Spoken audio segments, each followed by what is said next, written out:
Duferco Logistique est le concessionnaire de la plateforme trimodale de Gare au Centre, infrastructure publique dans laquelle le groupe a également investi. Sa mission est d'offrir aux entreprises du cœur du Hainaut des services d'import-export de conteneurs en utilisant les atouts locaux que sont la voie d'eau, le réseau autoroutier et depuis peu le chemin de fer. Après 6 ans d'activité, le bilan est positif en termes de volume transporté. Alors nous sommes très heureux quand même de l'évolution en volume. Après, en termes de rentabilité, ça reste un défi. Mais nous sommes passés, je dirais, de 2500 conteneurs en 2014 à 18 000 l'année passée. Donc on voit 700% quand même d'augmentation en 6 ans. Et c'est juste l'anniversaire des 6 ans, puisque le 28 avril 2014, on manipulait notre premier conteneur. Les transbordements péniche-camions sont les premiers qui ont fonctionné. C'est seulement depuis mars 2018 que les trains circulent sur la Darse. L'opérateur unique, c'est l'Ineas, ex-filiale logistique de la SNCB, aujourd'hui leader européen du fret ferroviaire privé. Son ambition, faire passer plus de marchandises de la route au rail, un objectif qui vise l'amélioration de la chaîne d'approvisionnement et de la mobilité, tout en réduisant les nuisances écologiques. On voit que dans les 10 années prochaines, le transport en général va croître de 30%. Maintenant, si on met tout ce cargo sur la route, alors on aura un grand problème en termes de mobilité, mais aussi pour nos objectifs climatiques. Donc notre but, c'est vraiment de capter le plus possible de tout ce transport sur les trains. La crise sanitaire du Covid-19 impacte évidemment le secteur logistique dans son ensemble et elle explique en partie le stock important de conteneurs en stand-by sur la plateforme louviéroise. Point positif, le transport ferré intra-européen n'a pas été stoppé. L'Ineas attend donc la reprise avec impatience car il est vital pour la société d'augmenter les volumes pour être rentable. C'est une histoire positive là où on continue à conduire des trains, à rouler des trains en Europe. C'est vraiment notre responsabilité qu'on prend. C'est très important de continuer à fournir les entreprises, les magasins, aussi le consommateur avec des produits essentiels.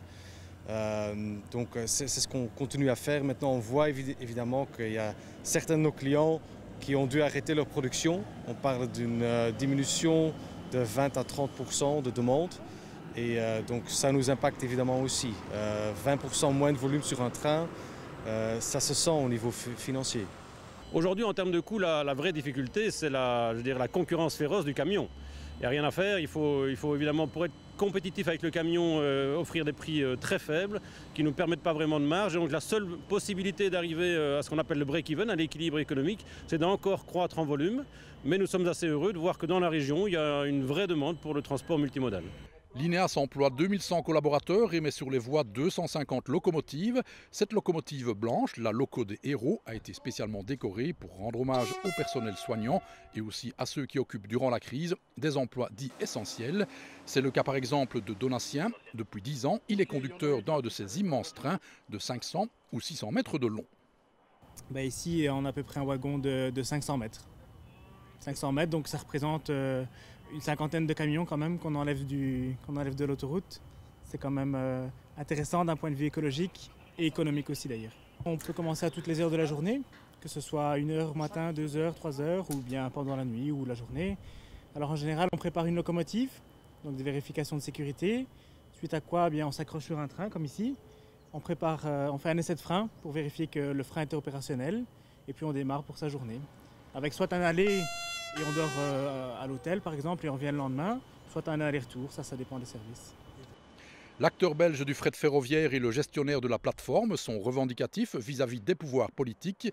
L'Ineas, qui sort d'une période compliquée suite aux grèves de décembre en France, demande par exemple la prolongation des mesures de soutien accordées par un gouvernement fédéral en sursis.